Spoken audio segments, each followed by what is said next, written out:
हमारे blogging channel में आप लोग का फिर से एक बार स्वागत है। तो आज है नवरात्रा का कलश स्थापना। तो कलश स्थापना कैसे करना चाहिए संपूर्ण विधि विधान के साथ आज हम आपके साथ वीडियो शेयर करने जा रहे हैं। तो सबसे पहले चलिए हम बताते हैं आपको कि कैसे कलश स्थापना करना चाहिए। तो उसके लिए सबसे पहले हैप्पी नवरात्रा सबको, तहे दिल से हैप्पी नवरात्रा। खुश रहिए, मस्त रहिए और स्वस्थ रहिए। तो चलिए शुरू करते हैं। तो हमने सबसे पहले एक चौकी ली है, आप पे कुछ ऊंचा पीढ़ा भी ले सकते हैं। उसके ऊपर हमने लाल कपड़ा बिछा दिया, उसके ऊपर माता के प्रतिमा को स्थापित कर दिया, मतलब रख दिया है। ये पहले मंदिर में थे ऊपर में, तो उसको हम नीचे में रखते। उसके बाद मिट्टी जो था सूखा हुआ तो उसको फूलने के लिए रख दिया। फिर ये हम घोल बनाए, ये सिंदूर, रोड़ी और घी मिला करके एक घोल बनाया जाता है जिससे कि हम स्वस्तिक बनाएंगे। तो बराबर बराबर मात्रा में सिंदूर और रोली डाल दीजिए, उसको मिला दीजिए। अब उसी रोली से हम स्वस्तिक बनाएंगे। सबसे पहले हम इस तरह से प्लस का निशान बना लेंगे। अभी एक बर्तन है जिसके अंदर हम जौ को बोएंगे, वही बर्तन हम लिए हैं। या आप पीतल का ले सकते हैं, मिट्टी का ले सकते हैं, कुछ नहीं तो आप ज़मीन पे भी स्वस्तिक बना के ज़मीन पे भी इसको बो सकते हैं। तो जैसे आपको सुविधा लगे वैसे आप डालिए। तो स्वस्तिक हमेशा राइट साइड से बनता है। उसका पहले प्लस का निशान बना लीजिए, फिर सबसे पहले राइट साइड से उसका एंगल लीजिए इस तरह से स्वस्तिक को हमेशा बंद जरूर करिए। स्वस्तिक को बंद करने के लिए दोनों तरफ दो लाइन खींचते हैं, उससे स्वस्तिक हमारा बंद हो। इस तरह से हम स्वस्तिक बनाएंगे। स्वस्तिक हमेशा राइट साइड से बनाएं, इस तरह से हमेशा राइट साइड से शुरू करें, इस तरह से पीछे भी इसका स्वस्तिक बना लें। स्वस्तिक को हमेशा बंद करना ना भूलें। बंद किया जाता है स्वस्तिक को, दोनों तरफ से 2 लाइन दे दीजिए, स्वस्तिक आपका बंद हो जाएगा। स्वस्तिक को हमेशा बंद कर दें। इस तरह से देखिए, इसमें भी स्वस्तिक बना लिए और पीछे में भी हम स्वस्तिक बना लिए। अब इसको अलग हम रख देते हैं थोड़ा सा सूख जाने के लिए। इसके बाद हम कलसा लिए। कलसा के आगे साइड जो फ्रंट में रखिएगा उस साइड में हम इसको इस तरह से हम वहाँ पे भी स्वस्तिक बना लेंगे। इसमें आपको अच्छी तरह से दिख नहीं रहा होगा क्योंकि ये थोड़ा सा कलरफुल है, इसलिए अच्छी तरह से नहीं दिख रहा होगा। इस तरह से देखिए हम इसको स्वस्तिक बना लिए। इस स्वस्तिक को भी हम इस तरह से दोनों साइड से हम बंद कर देंगे। देखिए स्वस्तिक मेरा तैयार हो गया। अब हम इसको भी यहाँ पे रख देते हैं। इसके बाद ये नारियल, हमेशा इस तरह का सूखा नारियल यूज करिए। अगर सूखा नारियल नहीं मिल रहा है तब वो ग्रीन वाला जो नारियल होता है जिसको हम डव बोलते हैं, उसका भी छोटा वाला जो बाइट पीस आता है, मतलब छोटा साइज में, उसका भी हम यूज करते हैं। बंगाल में वही मिलता है, एक कभी कभी रेयर केस में मिल जाता है। और वो भी नहीं मिला तो जो नारियल चत्ता उखड़ा हुआ नारियल है उसका भी यूज हम कर सकते हैं। तो इसमें भी देखिए हम इस तरह से स्वस्तिक बना लिए, दोनों साइड से इसको हम बंद कर दें। अब एक लाल कपड़ा लेंगे, नारियल को हमेशा इस तरह से लाल कपड़ा में ढकिए कि नारियल से कुछ दिखे नहीं। लोग क्या करते हैं कि थोड़ा सा ढक देते हैं, लेकिन नहीं, इसको इस तरह से पूरी ढक दीजिए। इस तरह से ये कुछ नहीं दिखे, इस तरह से हम इसको पैक कर दिए। अब इसको हम अलग रखते हैं। अब यहाँ पे जो कलश है, कलश के अंदर गंगा जल और पानी मिक्स करके भी भर सकते हैं और गंगा जल भी भर सकते हैं, लेकिन हम बाद में भरते हैं। सबसे पहले हम जौ रोपेंगे, वो सबसे पहले हम प्रोसेस कर लेते हैं। तो उसके लिए हम सबसे पहले थोड़ा सा अक्षत लेंगे, थोड़ा सा इसमें हम डब्बा में रखते हैं, थोड़ा सा हम अक्षत लिए। अक्षत को जहाँ पे जौ को हमको लगाना है उसके नीचे सबसे पहले हम अक्षत को थोड़ा सा छींट लेंगे। तो ऐसे बोला जाता है हमेशा दुर्गा माँ के दाहिने तरफ ही जौ को लगाना चाहिए। तो हम नीचे में ही यहाँ पे जौ लगाएंगे। यहाँ पे हम थोड़ा सा अक्षत छींट लेते हैं। उसके बाद यहाँ पे भी हम एक स्वस्तिक बना लेंगे इस तरह से, देख सकते हैं। इस तरह से नीचे में भी एक स्वस्तिक बना लेंगे जहाँ पे हमको जौ को इस तरह से, यहाँ पे भी आप जौ को लगा सकते हैं और चाहे तो ज़मीन पे भी, आपको जहाँ इच्छा। अब तो यहाँ पे हम इस तरह से देखिए इसको हम रख दिए। अब इसमें हम थोड़ा सा अक्षत थोड़ा सा फूल इसके अंदर हम छिड़ देंगे। उसके बाद जो मिट्टी हम भिगो के रखे हैं, मिट्टी को हम क्या किए थे, मिट्टी मेरा पूरा सूखा हुआ था, तो ये मिट्टी को क्या किए थे, थोड़ा सा हम भिगो दिए थे। तो मिट्टी को हम इसके अंदर डालेंगे, लेकिन मिट्टी को इसके अंदर डालने के पहले क्या करेंगे, इसको हम वस्त्र पहनाएंगे, क्योंकि जब तक वस्त्र नहीं पहनाएंगे तो इस तरह से देखिए इसके अंदर एक हम इसके कांधे पे कलेवा बांध लेंगे। अहम वस्त्रम समर्पयामि, तो ये क्या है, एक कपड़ा पहन लिया, वस्त्र बांध लिए, एक कपड़ा पहन लिए। अब इसके अंदर हम मिट्टी को डालेंगे। मिट्टी को देखिए हम थोड़ा थोड़ा नीचे इस तरह से देखिए मिट्टी, इस तरह से मिट्टी को इसके अंदर हमको डाल देना है सारी मिट्टी। देखिए मिट्टी हम इतना पानी दिए थे फिर भी मेरा मिट्टी पूरी तरह फूला नहीं है, नीचे को मिट्टी लग रहा है, सूखा सूखा ही है।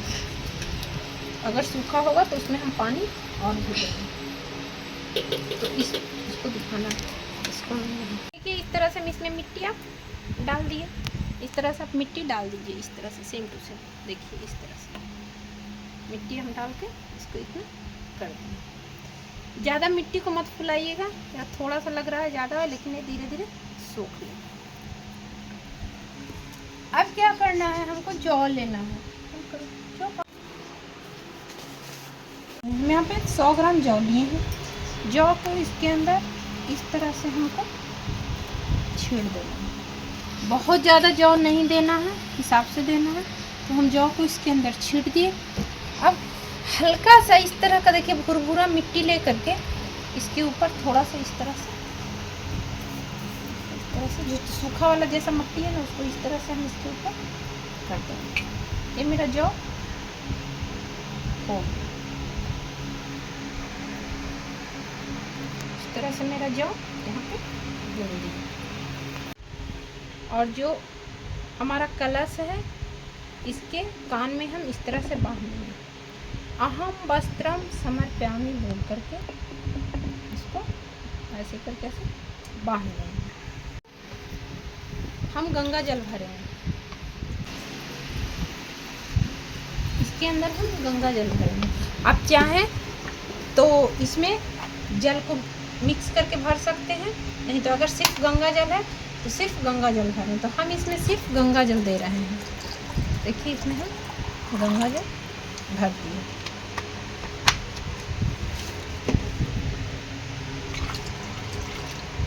देखिए इस तरह से हम भर दिए।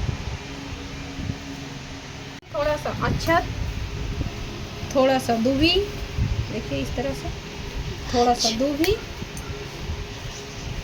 फूल, कसैली, एक इलायची, एक फूल वाला लौंग, एक पैसा और एक सोने का कुछ भी जो भी आपके पास अवेलेबल है वो ले लें।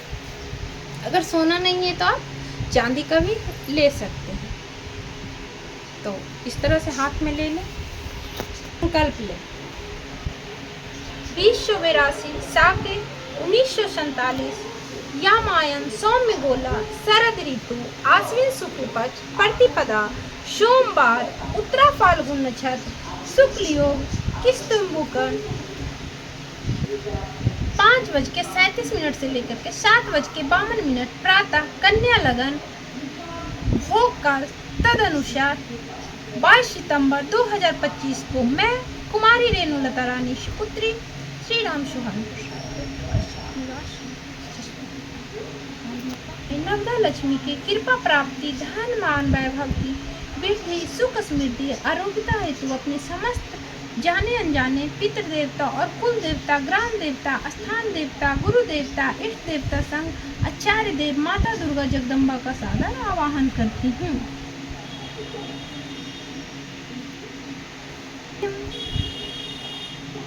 ओम नमो भगवती माहेश्वरी अन्नपूर्णे दुम दुर्गा नमो स्वाहा।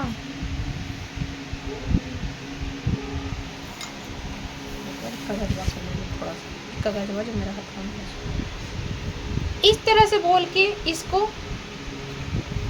कलश के अंदर छोड़ दें, इसको कलश के अंदर छोड़ दें। कलश को उठा करके इसके ऊपर हम इस तरह से इसमें हम कोशिश करेंगे कि शिफ्ट कर दें कि ये गिरे ना। इस तरह से हमको यहाँ पे शिफ्ट कर देंगे, इस तरह से शिफ्ट होगा। अब हमें लेना है इसे, इसमें आप पत्ते को गिन लेना, या तो आप 5 पत्ता लें, 7 पत्ता लें या 11 पत्ता लें। तो इस तरह से 3 2 5 6 7 8 9 10 11, मेरा टोटल 11 पत्ता ही है इसमें। तो और सारे पत्ते में इस तरह से ये जो हम घोल बनाए थे सिंदूर और रोड़ी का, सभी पत्ते में इस तरह से लगा दें। इस तरह से लगा दिए और कलश के अंदर हम इसको डाल देंगे इस तरह से। इसके ऊपर इस तरह से एक ढक्कन लेंगे, ढक्कन को इसके ऊपर हम रख देंगे इस तरह से। देख सकते हैं, देखिए इस तरह से हम ढक्कन को रख देंगे।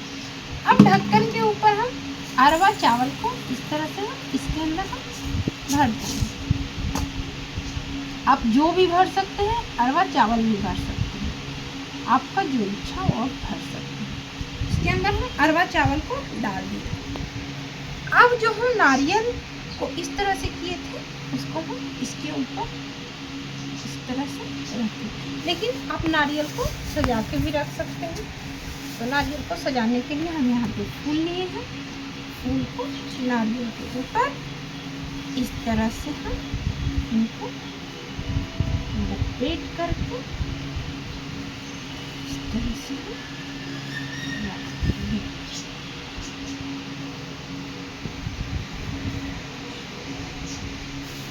मेवा चढ़ा रहे हैं, क्योंकि हम लोग के यहाँ भोग जूठा नहीं होता, एक दिन चढ़ा है, अभी नवमी के दिन इनके ऊपर से उतरेगा। तो माता रानी को अर्पित।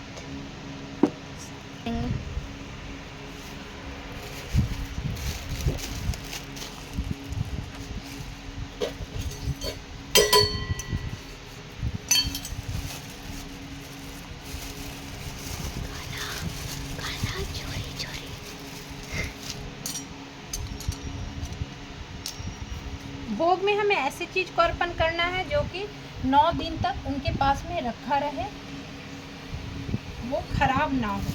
इसलिए हम बतासा और पंचमेवा का अर्पण कर रहे हैं। हम कलावा का बत्ती बना रहे हैं। चले, देखिए सूती वाला कलावा लेना, इस तरह से ये हम बाती बना रहे हैं दीपक में जलाने के लिए।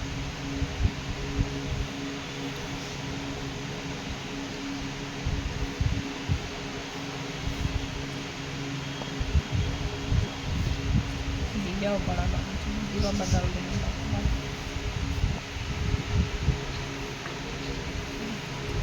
दीपक को कभी खाली नहीं रख सकते, इसलिए यहाँ पर थोड़ा सा अच्छा और थोड़ा सा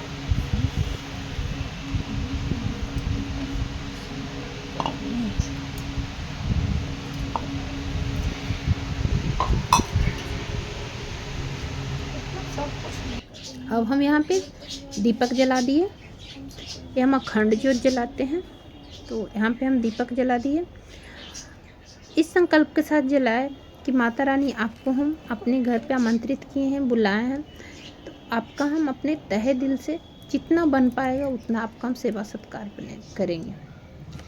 तो और आप हमारे परिवार, हमारे बच्चे, हमारे पति सब पे अपनी कृपा बनाए रखिएगा। तो आप लोग भी भगवान से अपना मन्नत, माता रानी से अपने मन की बात ज़रूर करें। माता रानी से ज़्यादा कोई आपके मन की बात सुन ही नहीं सकता। तो हम जोत जला दिए। अब जोत फैन चलता है, इसलिए जोत बुझ न जाए, इसलिए उसको इस तरह से हम ढक्कन से ढक दिए। अखंड जोत पीतल वाला नहीं जलाते, क्योंकि वो बार बार बंद हो जाता है, इसीलिए पीतल वाला हम जोत नहीं जलाते। इसको अब हम ढक दिए। सेम इसी तरह से हम यहाँ पे स्वस्तिक बना लिए हैं। इस स्वस्तिक के ऊपर इस तरह को हम यहाँ पे स्टैंड को रख देंगे। अब हमारे पास 2 बुक हैं, एक दुर्गा सप्तशती चरित और स्तोत्र संग्रह। ये हमें वैष्णो देवी में मिला था। ये बुक कहीं नहीं आपको मिलेगा, सिर्फ वैष्णो माता के यहाँ मिलेगा। देखो यहाँ लिखा हुआ है श्री माता वैष्णो देवी सारनी बोर्ड कटरा। तो ये सिर्फ वैष्णो देवी में ये बुक मिलता है। तो हम लोग वहाँ आरती में गए थे, इसीलिए हम लोग को ये बुक मिला था। बहुत अच्छा बुक है। इसके अंदर क्या है, इसके अंदर आपको महिषासुर स्तोत्रम है, दुर्गा अष्टोत्तम है, देवी स्तोत्रम है, भगवती स्तोत्रम, सरस्वती वंदना, श्री अन्नपूर्णा स्तोत्रम, क्षमा प्रार्थना और अम्बा जी की आरती, इतना चीज़ इसके अंदर है। अब आज से पाठ शुरू करेंगे हम।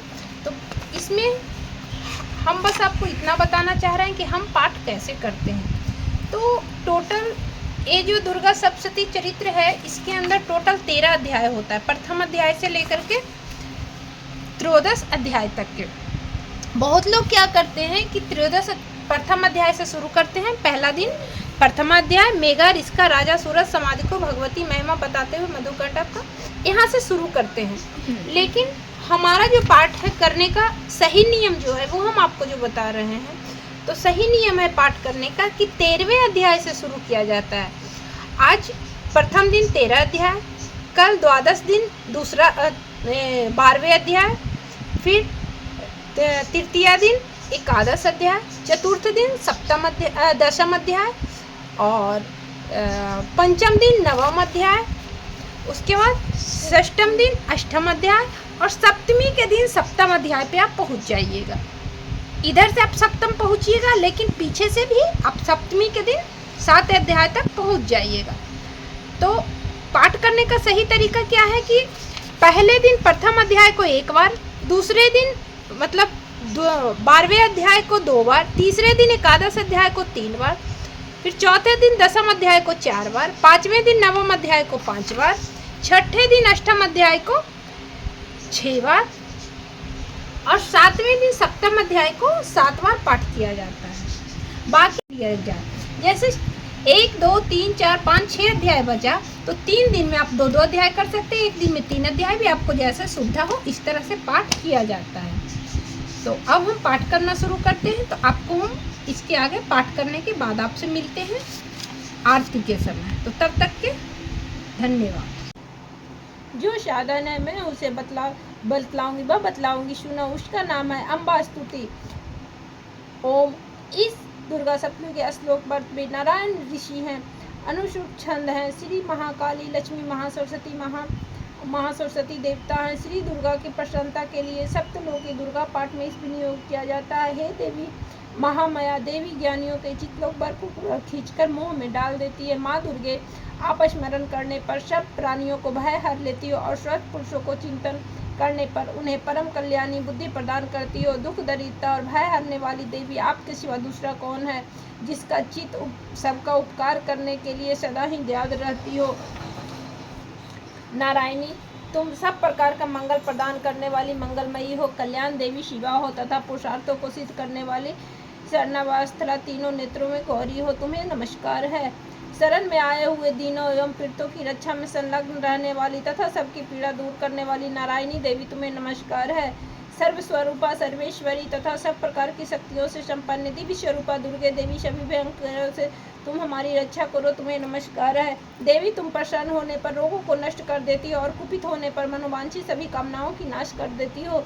जो लोग तुम्हारी शरण में जा चुके हैं उन पर विपत्ति तो आती ही नहीं, तुम्हारी शरण में गए हो मनुष्य दूसरों को शरण देने वाले बन जाते हैं। सर्वोपरि तुम इस प्रकार तीनों लोगों की समस्त बाधाओं को शांत करो, हमें शत्रुओं को नाश करती रहो। अब मेरा पाठ संपन्न हो गया। तो हम शंख फूकेंगे, उसके बाद फिर भजन करेंगे, फिर आरती करेंगे।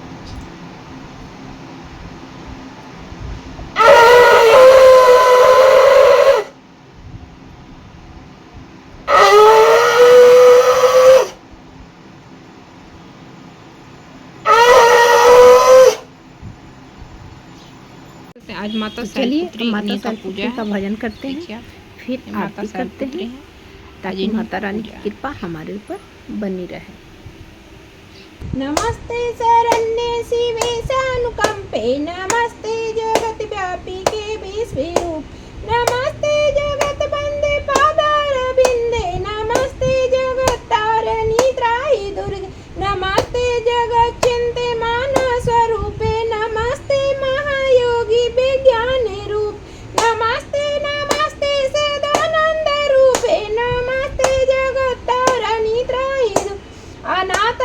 दीनस्य तृष्णतुरस्य भर्तस्य भीतस्य भृतस्य जन्तु त्वमेका गतिर्देवी निस्तारे कर्ति नमस्ते जगत्तारिणी त्राहि अरण्ये रणे दारुणे शत्रु मध्ये जया मातंगी कमला दुर्गति नाशनी। खड़ा हो जय पाप विनाशनी बहुफल दे जय शुंभ निशुंभ कपाल धरे प्रणामी तु देवी नर्ति हरे हरे जय चंद्र दिवाकर नेत्र धरे जय पावक भूषित वस्त्र कंपा भरे जय भैरव देह नीलीन परे जय अंधक दैत्य विशोष करे जय महिषाभिमर्दिनी शूल करे जय। आज इस तरह से माता शैलपुत्री का पूजा संपन्न किए। आरती बाकी है तो हम पाठ किए, कलश स्थापना किए और भजन किए। तो चलिए अब आरती के लिए अब आरती करते हैं, उसके बाद माता रानी का आशीर्वाद लेते हैं। तब तक के चलिए हमारे साथ, और आप भी कलश स्थापना जरूर करिए। नवरात्रि का 9 दिन व्रत जरूर हरि ब्रह्मा शिवरे ओम जय अम्बे गौरी मांग सिंदूर विराजत टीको मृद मध को मैया टीको मृद मध को उज्ज्वल से दो नैना वंदन करती को ओम जय अम्बे गौरी कर्ण के समान कलेवर रक्तंबर लाग मैया रक्तंबर लाग रक्त को माला मंथन पर साजे ओम जय अम्बे गौरी हे हरि वाहन राजत खड़ग खपर धारे मैया खपक खपक धारे सुर नर मुनि जन सेवक इनके दुख हारे ओम जय अम्बे गौरी कानन कुंडल शोभित नासाग्र मोती मैया नासाग्र मोती कोटिक चंद्र दिवाकर समराजत ज्योति ओम जय अम्बे गौरी शुंभनि शुंभ जिरारे महिषासुर धाति मैया महिषासुर धाति धूर्म विलोचन नैना धूर्म विलोचन नैना निशा देना परनादि ओम जय अम्बे गौरी कुंड संहारे सोनि मही जहरे मैया सोनि बभी जहरे मधु कैट बदाऊ मारे सुर बहीन करे ओम जय अम्बे गौरी ब्राह्मणी रुद्रानी तुम कमला रानी आगमनी गामनी तुम शिवपति रानी ओम जय अम्बे गौरी 64 योगनी गावत नीति करत भैरव मैया नीति करत भैरव बाजत तो इसी आरती के साथ हमारा आज का पूजा खत्म हुआ। तो आज के ब्लॉग देखने के लिए आपको बहुत बहुत थैंक यू। मिलते हैं अपने नेक्स्ट ब्लॉग के साथ। Thank you so much.